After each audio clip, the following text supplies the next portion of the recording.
Hello जी, अस्सलाम वालेकुम। तो आज आपको मैं दोबारा आपके सामने एक नई वीडियो में हाजिर है। आज हम कुछ इंपॉर्टेंट न्यूज़ के बारे में डिस्कस करेंगे जो हमें पीएसएक्स में देखने को मिली हैं, प्लस कुछ फाइनेंशियल रिपोर्ट्स जो देखने को मिली हैं। इसके अलावा हम डिस्कस करेंगे कुछ स्क्रिप्ट्स के बारे में जो हमारे फ्री ग्रुप मेंबर्स ने हमें कही थी। उनमें से मैं पिकअप करूँगा कुछ स्क्रिप्ट्स, और उसमें हम कोई टेक्निकल्स देखेंगे उसके। प्लस मारी तो आपको पता है वो लाजमी है, क्योंकि आप लोग उसमें बहुत ज़्यादा डरे भी हुए हैं और आप लोग उसके बारे में मुझे डीएम में भी कहते हैं कि इसका एटलीस्ट रोज़ एनालिसिस कर दिया करें। तो लेट्स स्टार्ट। और सबसे पहले अगर हम देखें, हमारे पास कुछ रिपोर्ट्स आई हैं। पीआरएल की रिपोर्ट आई है। इसका बेसिक ओवरव्यू यही है कि इसका जो अर्निंग पर शेयर है वो डिक्रीज़ हुआ है, नेगेटिव में आ गया, और क्वार्टरली में भी निगलिजिबल है, जिसकी वजह से ना ये एलिजिबल था हमारे पास डिविडेंड्स वगैरह देने के। और आज इसकी प्राइस में भी हमें 4% की गिरावट, 4.5% की गिरावट देखने को मिली है। ठीक है, तो मेन वजह क्या है? मेन वजह ये है कि जो इसकी रेवेन्यू फ्रॉम कॉन्ट्रैक्ट्स है ना विद कस्टमर्स, ये डिक्रीज़ हो गए हैं, और हमारे पास कॉस्टिंग स्टेबल उतनी ही है, कॉस्ट उतनी ही है, लेकिन आपके पास रेवेन्यू डिक्रीज़ हो गया, जिसकी वजह से ग्रॉस प्रॉफिट कम निकल के आया है। और अगेन कुछ चीज़ें हैं कि इसके एक्सपेंसेस ज़्यादा हुए हैं, यहाँ पे इसके एक्सपेंस भी ज़्यादा हुए हैं, एडमिनिस्ट्रेटिव एक्सपेंसेस भी ज़्यादा हुए हैं। इसकी वजह से इवेंचुअली इसका जो प्रॉफिट्स निकल के आए हैं, यहाँ पर in this case operating profits, वो कम निकल के आए हैं। मज़ीद अगर हम देखें तो अगला हमारे पास ठट्टा सीमेंट है, जिसने तकरीबन तकरीबन 0.5 रुपीज़ पर शेयर का डिविडेंड अनाउंस किया, जो कि 5% बनता है। इसकी अगर आप ईपीएस वगैरह देखें तो इसकी सिग्निफिकेंट इंक्रीज देखने को मिला, बिकॉज वी नो कि हमारे पास सिक्लिकल है। और प्राइस वाइज भी हमने लास्ट ईयर की देखें तो इसमें काफ़ी ज़्यादा हमें प्राइस वाइज भी बहुत ज़्यादा इंक्रीज में देखने को मिला है। ठीक है, तो तकरीबन तकरीबन ये अगर आप, मैं इस कहूँ कि ये 1 मई जून से, अप्रैल मई जून से अभी तक ये 9-10 गुना तो हो गया है।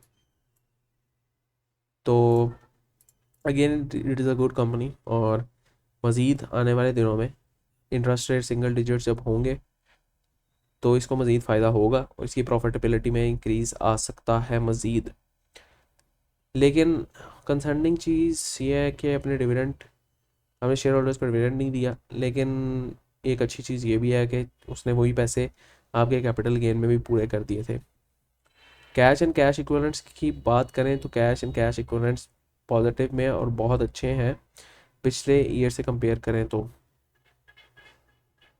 तो ये कुछ मेन चीज़ें हैं। और अगर आप नई नेक्स्ट रिपोर्ट देखें तो हमारे पास आरिफ हबीब लिमिटेड की एएचएल की रिपोर्ट है, और उसमें हमारे पास अगेन इसमें हमारे पास ईपीएस इंक्रीज़ देखने को मिली है फॉर द क्वार्टर। अब इसकी इंक्रीज़ क्यों? जाहिर सी बात है, ब्रोकरेज हाउस है, और इसके कस्टमर्स जैसे ही बढ़ेंगे इनके पास कमीशन ज़्यादा आएगा, रेवेन्यू ज़्यादा जनरेट होगा, तो अगेन इनके पास ज़्यादा ईपीएस भी आएगी। प्लस ये जो इन्वेस्टमेंट्स खुद करते हैं उसमें भी हम देख सकते हैं, उसमें भी गेन देखने को मिला है, तो जिसकी वजह से ये भी एक पॉइंट हो सकता है इसकी ईपीएस इंक्रीज होने का। Again it is a good company for, अगर सिक्लिकल देखा जाए, सिक्लिकल के तौर पे देखा जाए। अच्छा, अच्छा, मिलर ट्रैक्टर्स के बारे में ना एफपीआर ने एक सेल्स टैक्स लगाने का उसको कहा है, जो कि उस पर इम्पोज करने का नोटिफिकेशन जारी किया है, जिसके जवाब में उन्होंने ये हमारे पास मटेरियल इन्फॉर्मेशन पोस्ट की है, जिसमें लिखा हुआ है कि this refers to the news published in Business Recorder regarding order of ₹18 billion in respect of sales tax liabilities and penalties by FBR कोई उन्होंने स्पेसिफिक अमाउंट एक्स अमाउंट इनको चार्ज की है सेल्स टैक्स की मद में, जिसकी बेस पे उन्होंने यहाँ पर मटेरियल इन्फॉर्मेशन जनरेट की है। और उन्होंने कहा है कि अगर हमारे से अनरियलिस्टिक एक्सपेक्टेशंस लगाई जाएंगी टैक्स की बेस पे, तो हमारे बिजनेस पे और इन्वेस्टमेंट क्लाइमेट पे इफ़ेक्ट हो सकता है। तो ऑब्वियसली इसकी जो जो बीच की चीज़ होगी वो ज़रूर ये दोनों एफबीआर और उनका जो केस चलेगा उस पर कोई बीच की एक पॉइंट निकल के आएगा जिसमें दोनों को फ़ायदा होगा। तो again it is not a major news कि जिसकी बेस पे आपका एमटीएल नीचे जाए। हमने देखा भी है कि यहाँ पर ये नीचे गया। खैर मैं टेक्निकल्स आपको बाद में बताऊंगा कि इसका क्या हमारे पास सिचुएशन बनी है।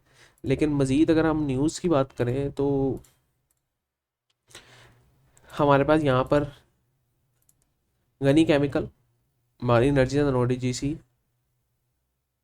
गैस सप्लाई एग्रीमेंट में गैस सप्लाई का उन्होंने कोई एग्रीमेंट किया है। डिटेल्स आप यहाँ पर पढ़ सकते हैं नीचे जाकर। Electricity 10 rupees per unit cut करने की गवर्नमेंट सोच रही है। इसकी मज़ीद डिटेल्स आपके यहाँ पर पढ़ सकते हैं। अगर ये हो गया तो आपके जो इलेक्ट्रिसिटी से जो जैसे सीमेंट हो गया उसमें इलेक्ट्रिसिटी यूज़ होती है, हाउजरी की जितनी भी कंपनीज हैं उसमें इलेक्ट्रिसिटी यूज़ होती है, उनको उनकी प्रॉफिटेबिलिटी में इंक्रीज आ सकता है। अच्छा, अब MSCI likely to add 6 more PSX companies into its indexes this month। अच्छा, MSCI है क्या? MSCI अगर आप देखें तो है मॉर्गन स्टैनली कैपिटल इंटरनेशनल। तो ये एक तरह से फर्म है और इसके अंदर हमारे पास एक होता है फंड जिसको इंडेक्स जिसको FM इंडेक्स कहते हैं। तो RFB की रिपोर्ट के मुताबिक ये 6 नई कंपनीज ऐड करना चाह रहे हैं अपने। अच्छा, करना चाह रहे हैं, अभी हुई नहीं है। अच्छा, MSCI होता क्या है? MSCI एक इसका जो फंड है, जो जो इंडेक्स है, जो FM मार्केट इंडेक्स है, फ्रंटियर मार्केट इंडेक्स है, इसमें उन कंपनीज का सारा डाटा मौजूद होता है जो बहुत अच्छी परफॉर्म कर रही होती हैं all over the world and they are belonging to developing countries, developing economies, जिस तरह पाकिस्तान हो गया, बांग्लादेश हो गया, जो ओवर डेवलप मतलब डेवलप्ड नहीं है या डेवलपिंग है या अंडर डेवलप्ड है। उन इकोनॉमीज़ में जो बहुत अच्छी कंपनीज परफॉर्म कर रही होती हैं वो इस इंडेक्स में आ जाती हैं। तो इसमें जो एक्सपेक्टेशन है वो है कि इसमें शरात सीमेंट आएगा, अटक रिफाइनरी आएगी, Dera Ghazi Khan cement, Searle company, pioneer cement and airlink communication आ सकती है। ये भी कंफर्म नहीं है, लेकिन अगर ये आएगी तो आपका एक तरह से MSCI इंडेक्स के बारे में ना सारे लोग जो भी ऑल ओवर द वर्ल्ड से इन्वेस्टमेंट कर रहे होते हैं, लाइक कोई इन्वेस्टर्स हैं US के, कोई UK के, तो वो सारे इस इंडेक्स को ज़रूर देख रहे होते हैं। तो अगर उसमें ये आ गई कंपनीज तो लाइकली, अगर आ गई, अभी नहीं आई, अगर आ गई तो जो वेटेज होगी पाकिस्तान की कंपनीज की वो 4.4% से 6.9% तक इंक्रीज़ हो जाएगी। और अगर कुछ कंपनीज आती हैं तो कुछ कंपनीज ना निकल भी जाती हैं, लेकिन उस सिनेरियो में हमें कोई भी ऐसी कंपनी नहीं दिख रही जो निकले अभी इस इंडेक्स से। तो ये भी एक पॉजिटिव न्यूज़ है जो कि मार्केट में एक पॉजिटिव सेंटीमेंट फैला सकती है। अच्छा, अब हम टेक्निकल्स में आए, लेकिन उससे पहले अगर मैं आपको कुछ चीज़ें दिखा दूँ, कुछ इमेजेस दिखाऊँ, तो फर्टिलाइज़र पे ना टैक्सेशन लगाई है इन्होंने, सिंध गवर्नमेंट ने, जिसकी वजह से हमें मे बी फर्टिलाइज़र्स में भी अभी सेल ऑफ देखने को मिला है। आज भी हमें इतना ज़्यादा तो नहीं देखने को मिला, लेकिन फर्टिलाइज़र में हमें फिर भी थोड़ा बेयरिश प्रेशर देखने को मिला है सारे फर्टिलाइजर्स में। क्योंकि जो भी इस तरह के न्यूज़ होती हैं ये सारे जो डिटेल्स होते हैं वो बगैर सोचे समझे इन न्यूज़ पे एक्ट करते हैं। अब एक अच्छी एग्जांपल मैं एमटीएल की दिखाऊंगा आपको। अच्छा, लेकिन उससे पहले मैं आपको दिखाना चाहता हूँ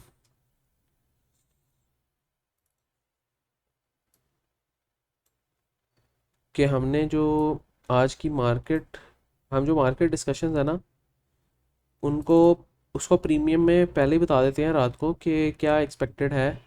तो येस्टरडे मैंने बताया था कि कल की market can be bearish but listen why. तो उसमें मैंने प्रॉपर एक्सप्लेनेशन से बताया था कि क्यों कल की मार्केट बेरिश हो सकती है। और मैंने कहा भी था कि हमें कम से कम 50-60% कैश हमारे पास होना चाहिए। तो आज हमें पता है कि हमारे पास आज हमारा मार्केट ने कोई 1500-1600 पॉइंट तोड़े हैं। कैसी 1500 पॉइंट तोड़े हैं। और जिसमें जो पॉजिटिव्स रहे हैं वो बैंक्स रहे हैं, MEBL, MCB, UBL। फिर हमारे पास सीमेंट में लकी सीमेंट रहा है और कुछ स्टॉक्स रहे हैं। जो मेजर पॉइंट तोड़े हैं वो मारी ने, ऑब्वियसली मारी ने तोड़े हैं, FFC ने तोड़े हैं, हम ये डिस्कस करेंगे मारी को। और एंग्रो एच ने तोड़े हैं और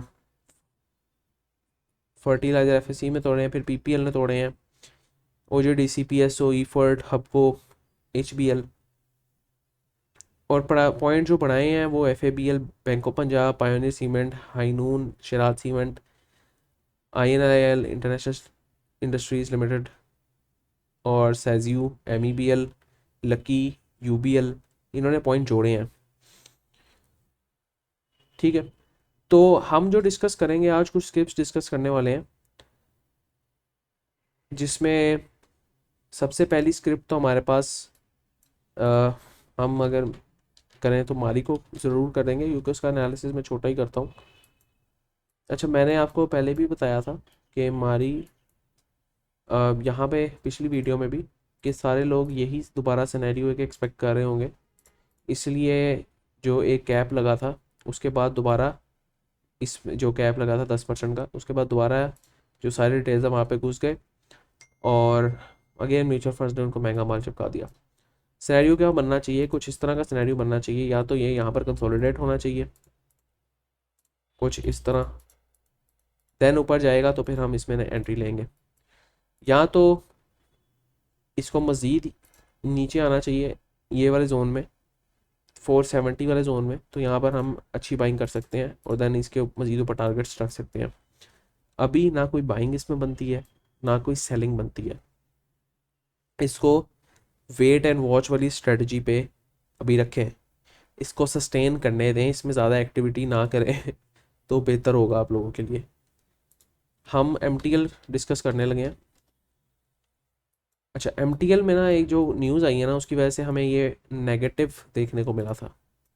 एक तो सबसे पहली चीज़ है कि गैप गैप डाउन ओपन हुआ तकरीबन तकरीबन 1.5% गैप डाउन ओपन हुआ। फिर जो इसने डाउन दिया वो तकरीबन 8-9% का डाउन दिया और सीधा आपका 685 से 625 पे चला गया। ठीक है, अब ये क्यों हुआ, ये आज की फीपी लिपि से हमें पता लगा। अच्छा, आपकी असाइनमेंट, आप लोगों की असाइनमेंट ये है कि मैं अभी जो वीडियो बना रहा हूँ मैं 3:45 में बना रहा हूँ, फीपी लिपि कहीं शाम रात को जाके आएगा। तो आपकी असाइनमेंट ये है कि नीचे एक ग्रुप और फ्री व्हाट्सएप ग्रुप का लिंक मौजूद है, जो हम सिर्फ वीक डेज़ में मार्केट टाइमिंग्स में खोलते हैं। उसमें आप एडमिन्स में जाएंगे, मेरा नंबर मिलेगा, आपने फीपी लिपि देख के बताना है कि मिलर ट्रैक्टर्स को किसने ख़रीदा है, किसने बेचा है, ठीक है, पैनिक सेलिंग किसने की है, ये आप मुझे देख के बताएंगे, मैं आपको ज़रूर रिप्लाई करूँगा कि आपने ठीक बताया कि नहीं, ये आपकी असाइनमेंट है। ठीक है, ठीक, तो काफ़ी ज़्यादा लोग इसमें पार्टिसिपेट भी कर रहे होते हैं और काफ़ी ज़्यादा लोग इसमें बता भी रहे होते हैं मुझे मैसेज करके। अच्छा, सबसे पहली चीज़ है कि पॉइंट ऑफ इंटरेस्ट कौन सा है। अगर हम यहाँ पे देखें तो ये रीजन एक पॉइंट ऑफ इंटरेस्ट है फॉर बायर्स। ठीक है, अगर हम यहाँ पर देखें तो यहाँ पर हमें जो डिक्लाइन देखने को मिला 8-9% का, लेकिन यहाँ से जो मेजर क्वांटिटी सारी उठानी थी उन्होंने उठा ली है। जो म्यूचुअल फंड्स उठाना चाह रहे थे या कोई बड़ी आपकी इंस्टीट्यूशंस उठाना चाह रही थी वो उन्होंने यहाँ पे मेजरली सारी क्वांटिटी उठा ली है। अब हमारे पास क्या सिनेरियो बनता है, एक पैनिक क्रिएट करना था बस, वो हो गया, क्वांटिटी उठा ली, गैप डाउन भी ओपन कर दिया, ठीक है। तो यहाँ से भी उनको थोड़ा सस्ता पड़ गया माल, नीचे भी सेल ऑफ भी कर दिया सारा, और बेचारे रिटेल्स के हाथ से सारा माल सस्ता छीन के ले गए ऊपर। अब इसमें हमारे पास सिनेरियो क्या बनता है, टेक्निकल्स को अगर देखें हम तो ब्रेक ऑफ स्ट्रक्चर्स मार्क कर लेते हैं। This one is a break of structure, और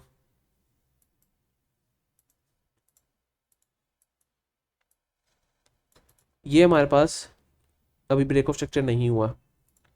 तो जो हमारे पास हाईज और लोज हैं, एक ये हाई है, एक ये लो है, देन ये हाई है, और अभी लो डिफाइन नहीं हुआ। लो तब डिफाइन होगा जब हमारे पास ये स्ट्रक्चर ब्रेक होगा, तो एक मूव इसको ब्रेक करेगा।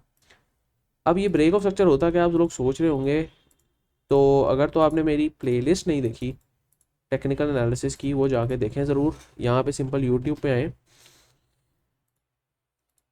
यहाँ पे या तो technical analysis it's a trade कुछ इस तरह लिखते हैं, तो मेरा ये कोर्स खुल जाएगा आपके सामने, ठीक है। ये पार्ट 1 है, break of structure change of character. यहाँ पे या तो मेरे चैनल पे चले जाए, यहाँ पे प्लेलिस्ट में जाएंगे, प्लेलिस्ट में जाके ये free premium smart money concept technical course जो मैं बना रहा हूँ, 4 वीडियोस बना चुका हूँ, 5 मैंने रिकॉर्ड कर ली हुई है, लेकिन मैं अपलोड नहीं कर रहा क्योंकि आप लोग का इंटरेस्ट नहीं इसमें डेवलप हो रहा। तो फ्री में इस तरह की इन्फॉर्मेशन आपको कोई भी नहीं दे रहा, ये ज़रूर जाके देख लेना जिसने सीखना है। जिसने अभी टिप्स पे रहना है तो वो फिर वीडियोस देखता रहे मेरे जैसे बंदों की या और जैसे और लोगों की, ठीक है। अब यहाँ पर ये हुआ है break of structure,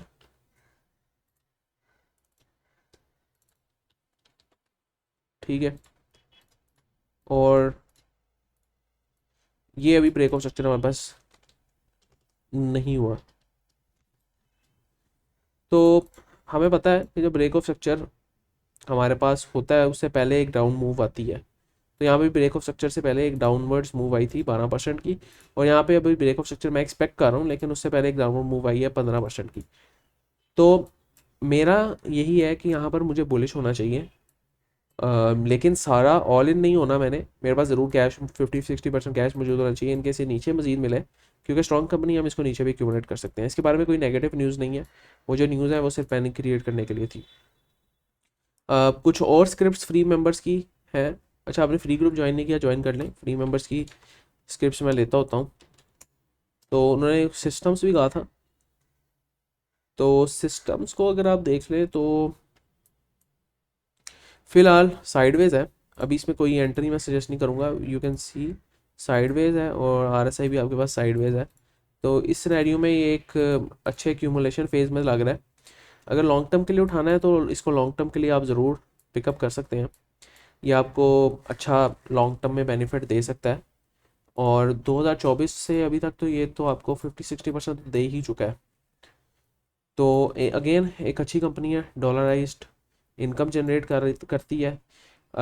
rectangular type of pattern भी इसमें तकरीबन बन रहा है, लेकिन ये वैलिडेट तब होगा जब हमारे पास ये इस कंसोलिडेशन बॉक्स से निकल के ब्रेकआउट देगा। तो टारगेट्स इसके आसानी से 700 750 के इन अ लॉन्गर रन रह सकते हैं, इनकेस ये ऊपर ब्रेकअप दे। तो सिस्टम्स भी हमने देख लिया है, मज़ीद हम देख लेते हैं, हबको को देख लेते हैं।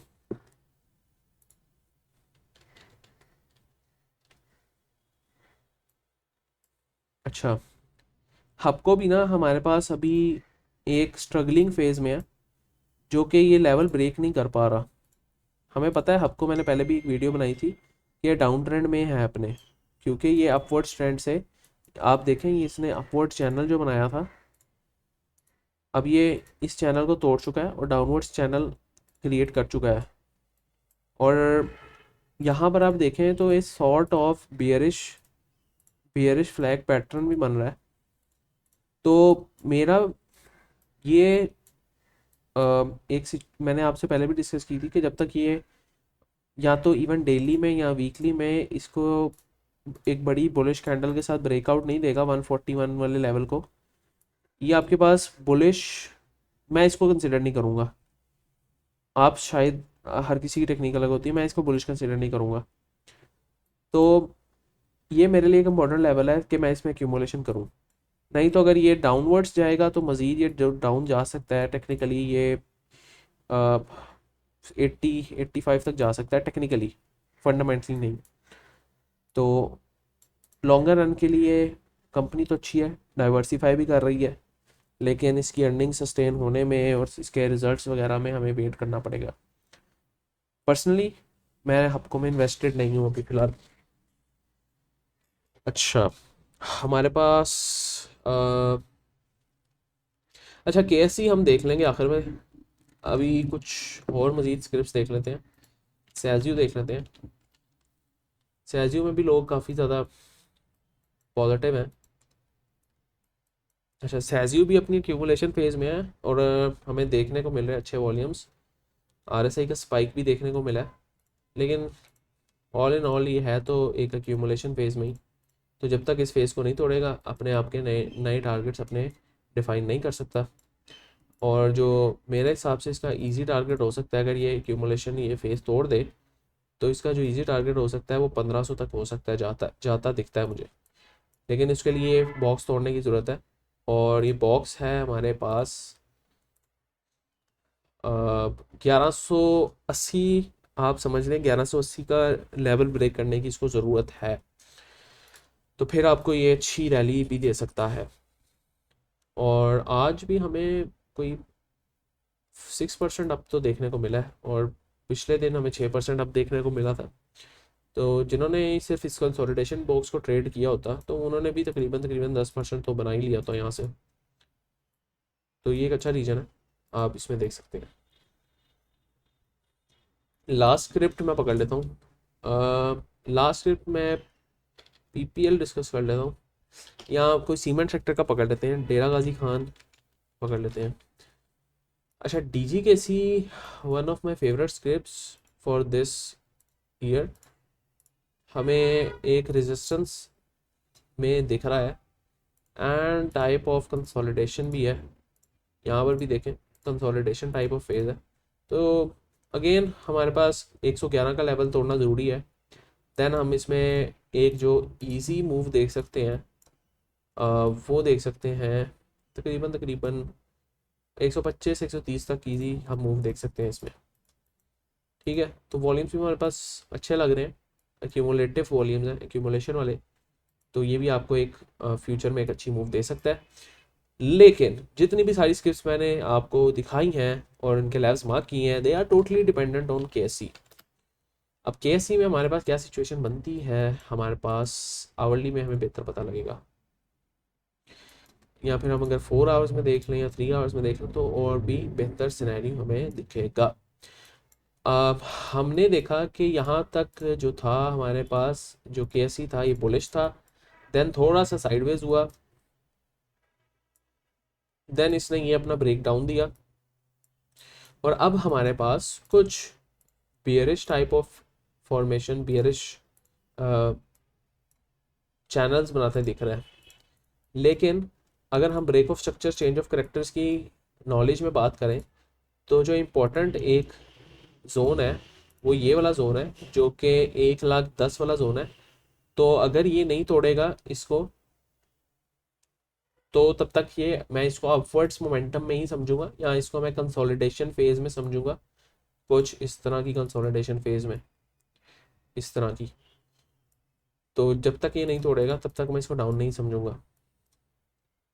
तो इसमें भी हमें मुहतात रह के काम करना पड़ेगा। अगला जो टारगेट हो सकता है केएससी का, आ, वो ये वाला टारगेट्स हो सकते हैं, मज़ीद नीचे आ सकता है और यहाँ से थोड़ा सा आपको बाउंस बैक लेता भी दिख सकता है। ठीक है, तो ये हमारे पास कुछ सिचुएशन थी केएससी के बारे में। ऑल इन ऑल अगर देखें तो मार्केट जो दिख रही है हमें, हमने देखा कि यहाँ से यहाँ तक एक्सट्रीम बुलिश थी, और यहाँ पर अभी जो है ना, हमें जो आरएसआई बता रहा है वो साइडवेज बता रहा है। तो जो कि है भी, अगर इसी सिनेरियो में देखें तो साइडवेज भी है एक सिनेरियो में। एक्यूमुलेशन फेज़ है या फिर इसको कंसोलिडेशन समझ लें आप। तो सारी चीज़ें कैसी पे डिपेंड करती हैं, कहाँ ऊँट किस रुख बैठता है, और उस हिसाब से हम अपने डिसीजंस लेंगे। अगर आप अपने पैसा गंवाना नहीं चाहते, फ्री ग्रुप ज्वाइन कर लें, वहाँ पे बहुत सारे लोग राय दे रहे होते हैं, बहुत सारे इंटेलेक्चुअल लोग हैं। और मैं कॉल्स नहीं देता वैसे ग्रुप में, फ्री ग्रुप में। तो ये अगर आप कॉल्स के लिए आएंगे तो सॉरी फॉर डैट, कॉल्स नहीं आपको मिलेंगी। लेकिन अगर आप कॉल्स भी चाहते हैं, आप मेरी पर्सनल असिस्टेंस भी चाहते हैं, तो आप प्रीमियम ज्वाइन कर सकते हैं। डिस्क्रिप्शन में ग्रुप मैनेजर का भी लिंक मौजूद है। सॉरी, ग्रुप मैनेजर का कौन सा लिंक होता है, ग्रुप मैनेजर का नंबर मौजूद है, वहाँ से भी, उनसे भी आप कॉन्टैक्ट कर सकते हैं। Already we are having 40-50% in our premium group. उम्मीद करता हूँ आपको वीडियो पसंद आई होगी। वीडियो पसंद आई है तो मस्त शेयर, लाइक, सब्सक्राइब, और अगर इस तरह की मज़ीद वीडियोस चाहते हैं तो चैनल को सब्सक्राइब कर लें और नोटिफिकेशन बटन को ऑन कर लें। अल्लाह हाफ़िज़।